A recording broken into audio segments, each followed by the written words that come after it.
Hello, welcome back to the Mantis Garden. Today I have a guest that a lot of people won't know. She's been in the hobby for quite a long time, but she's not been on YouTube very long. She does do the Invertercast, which is the invert podcast, which I will be on Saturday, I think it is, or Sunday, I'm not sure, about 7 o'clock. All links are going to be downstairs in the description below, and I'd be really pleased if you could just pop in and say hi at least and have a listen. It's going to be about Beatles this weekend, I believe, but less of that and more onto Leah. She's not very good at promotion and not very good at small talk by the way it looks.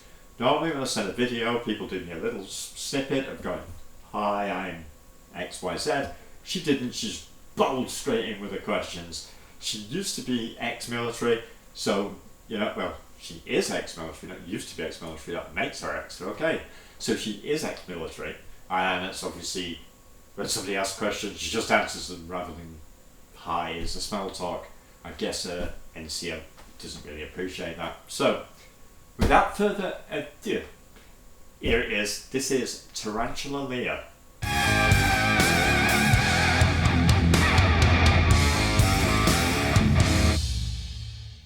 I was saying Leah's first question, and it comes like this. I've seen you on the podcasts. I obviously have heard you talking about tarantulas. I've never seen you actually doing this and looking down, so you know what you're talking about. It's not a case if you just researched it or you've got a little bit of paper at the side of you. I sometimes do that with some things like spiders because I don't know what I'm talking about with spiders too much. But you obviously do. So, I know you've got the YouTube channel now and it's pretty new, but how long have you actually been into the spiders? All right, Simon, I'm going to answer your questions now. So you asked essentially how long have I been keeping tarantulas? I have been keeping tarantulas for close to 5 years. So about 4.5 years now. Um, and I have loved every minute of it. That's awesome. 5 years is a really, really long time to be keeping any particular kind of animal, but especially inverts because they are a bit creepy. And not a lot of people stick with the hobby, to be honest with you, for that long. So that's brilliant. So you really, really know your stuff. Now, I know you're ex-military, as I mentioned earlier, and I know you was in the Navy, so you've been overseas quite a bit. And you must have seen some interesting inverts and maybe some other things out there. So what were those? Okay, so yes, I did spend some time in the United States Navy. I was a United States Navy Master at Arms, so I was a police officer in the Navy. Um, and so while I was serving, I got to visit Japan. And while I was there, it was wonderful. I loved it. The people are amazing. The food is amazing. Everything is amazing in Japan. Um, the other place that I got to visit outside of the US was Greece. I actually was on the island of Crete. And again, just a phenomenal place, great food, amazing people.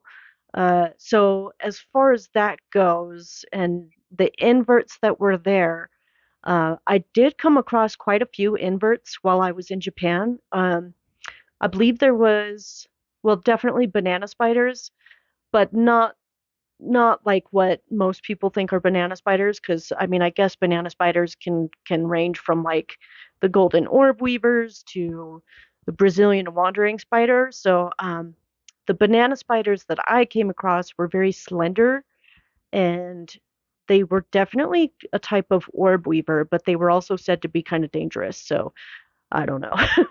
I also came across, I believe, a huntsman spider, a couple huntsman spiders that were there as well. Definitely flies, plenty of flies, cicadas, uh, crickets, and such. And then, most notably for Japan, like in Okinawa, not an invert, but I did come across a habu viper, which is only native to Okinawa, Japan. And this is actually like one of the most deadly vipers in the world.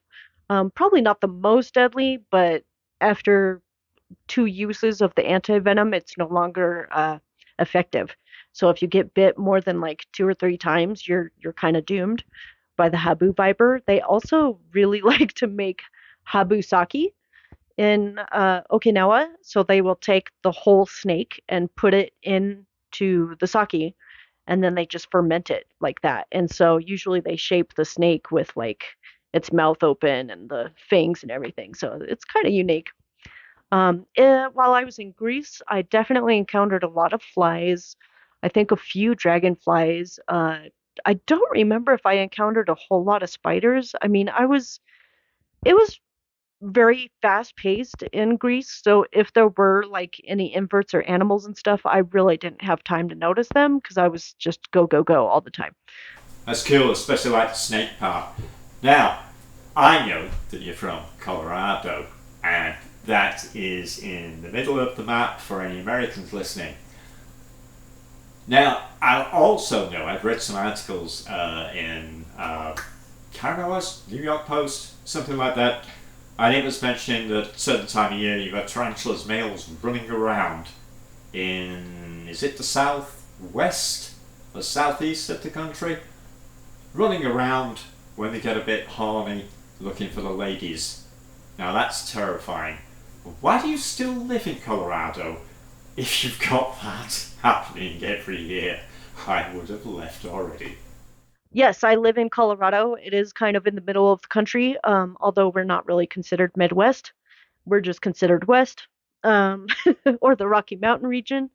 And so we do have every year around this time of year, actually. So like late August, September, early September through September, we have a tarantula migration of the Aphana pelmahense. So what that actually is just a bunch of male tarantulas that have matured sometime this year, maybe even last year, and they actually start to roam uh, the southeastern portion of Colorado in search of love. So they're looking for females. They're still hanging out in their burrows because they want to procreate and make more tarantulas. And it doesn't actually only occur here in Colorado, it also occurs in Oklahoma, probably parts of Missouri, and Texas. So I also think that there are other tarantula migrations in like Arizona with the Aphonopelma caucodes, and probably a couple through like Nevada and California. So the whole Western Front. All right. And why do I still live in Colorado? Because it's my home. I'm born and raised here. I've lived here my whole life. I live in Denver, which is like central north Colorado. So we don't really get a whole lot of tarantulas up here in the Denver Valley. But yeah, I haven't witnessed it myself, which is actually kind of a shame for me. And I wish that I had. So I'm working on getting down to the southeastern end so that I can get, some good footage of these guys running around. It's fascinating. We don't really have anything out here every August, which is now we have the big male house spiders running around, and they're a bit terrifying. But luckily, I have Mantis patrol everywhere that takes care of things like that for me. Now, we know obviously you're called Tarantula Leah, so we know you keep tarantulas. But do you have any other inverts, any other animals, just pets in general? All right, let's see. I have lots of other animals. So I don't just have tarantulas. I do also keep true spiders. So right now, I do have a white banded fishing spider. I have a Colombian blue funnel web spider and a few jumpers. But I also have two cats and a dog.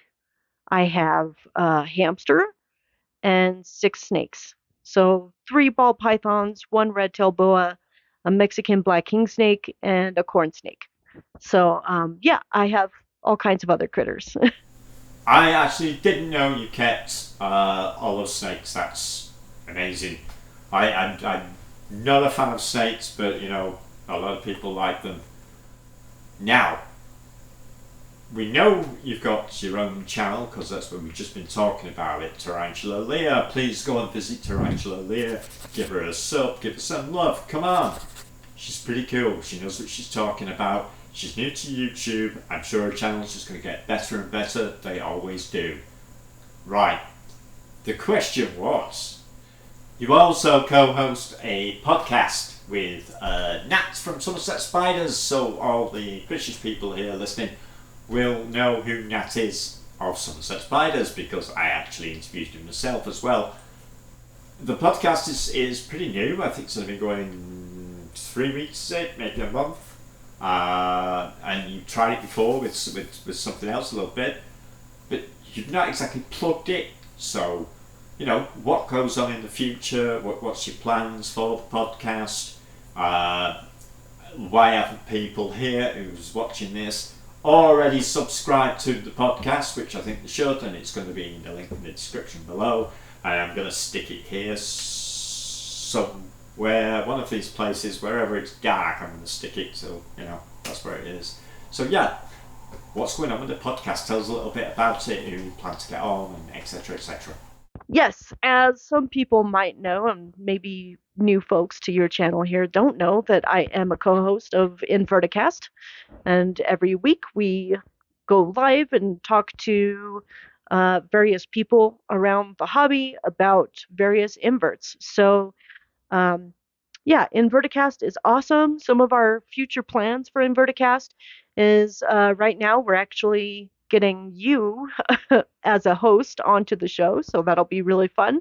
But also, we're really trying to get quite a few larger names, I guess you will, into the podcast to interview them. But right now, it's really just kind of getting to know like the hosts and kind of who they are, and like me and Nat and you. So it'll be a lot of fun for the audience to kind of get to know us and kind of where we stand. But otherwise, we're gonna probably be interviewing the owner of Marshall Arachnids.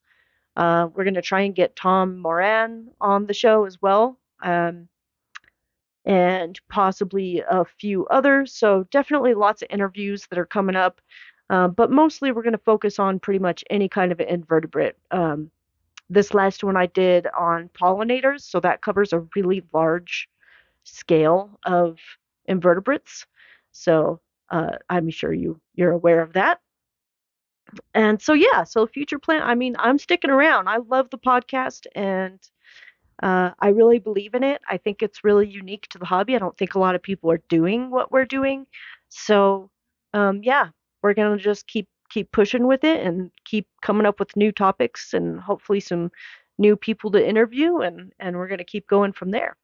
Awesome, good to know. I'll be on it as well. Right, I have to talk about this. Americans tend to get really angry about this subject. They don't like it. I've got a few friends. Juice from Juice's Arthropods, that's one of them.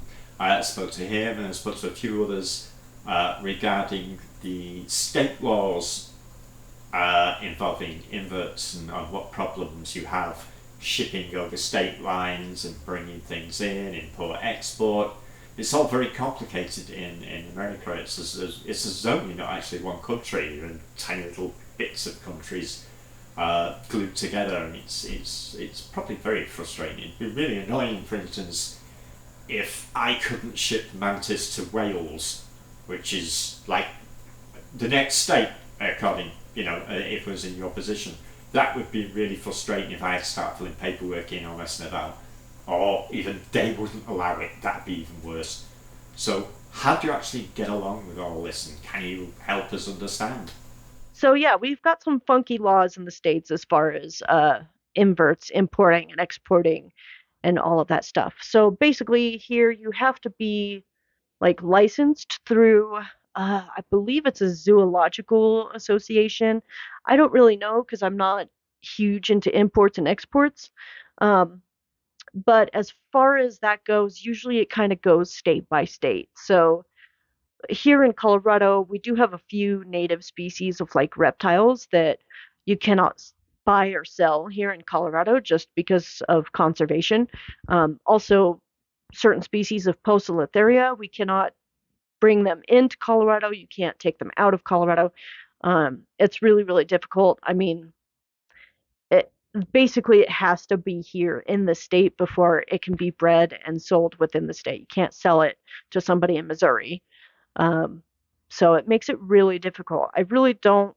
like how some of these laws affect the hobby, because I do think that they have that negative effect um, on the hobby, and like having that availability of species that people do prefer and do want to own or have in their collection.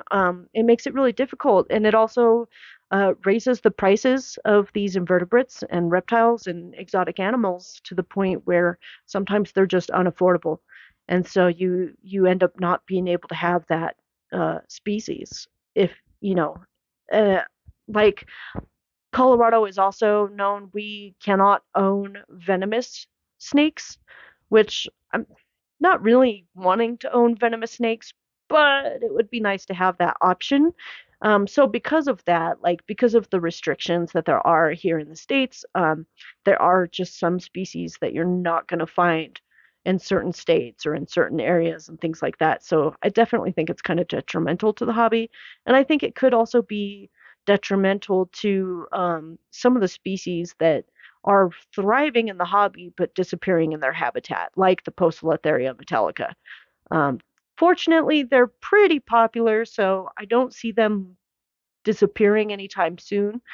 Uh, but fingers crossed that they don't at all. But I know that, trying to get your hands on the lowland or subfuchsia lowland or highland, it's really difficult unless you know a breeder somewhere around here in Colorado or in Denver. Otherwise, you're just not going to find them. Well, that is frustrating and irritating. I might actually do a video on that myself and do a lot of research to figure out what the score is, because I do know people from lots of different states. But yes, this next question is one I have to ask pretty much everybody, which is, if you could have any animal at all on the planet, doesn't have to be an invert, what would it be? If I could have any animal, what animal would I have and why? I would say if I could have any animal, we're going to touch on the venomous snakes, but if I could have any animal, it would definitely be an eyelash viper, because they are just incredibly beautiful and awesome. They're not a large snake, they're not really huge. Yes, they are a venomous snake, but they're also not like super potently venomous. Like if you take a bite from the snake, you're gonna survive. It's okay. It's not gonna kill you. Like I've never heard of anybody like losing limbs or anything from an eyelash viper. But yeah, that would probably be the one animal that I would want to keep as far as like exotics or reptiles and amphibians and stuff. The other, I have like a couple animals that I would love to have. So if I could also have another animal, it would be the Bengal tiger. But no, I'd rather not be a meal for a Bengal tiger. So I hope all of this answers your questions. I hope I did it, well enough and it's kind of fun. So I appreciate you involving me in your awesome interview project. And I will see you probably this weekend. Thanks, Simon. Thank you, Tarantula Leah, for that very shy and abrupt end that you give us there. I did say in my email to Leah, why don't you at the end plug your channel and the podcast, etc., but she hasn't done, neither did Shady. So, here we go. Please have a look at Tarantula Leah's channel. I'm going to put the link and everything. I've already said it, blah blah blah. And the Inverts podcast this weekend, Beatles, I'll be on it. And so will Nat from Somerset Spiders, and of course, our star today, Tarantula Leah. She will also be there. And that's it. And hopefully the next victim will be whoever sends me their video footage next. And that's who I'll have on the victim list. So, until next time, ta-ra.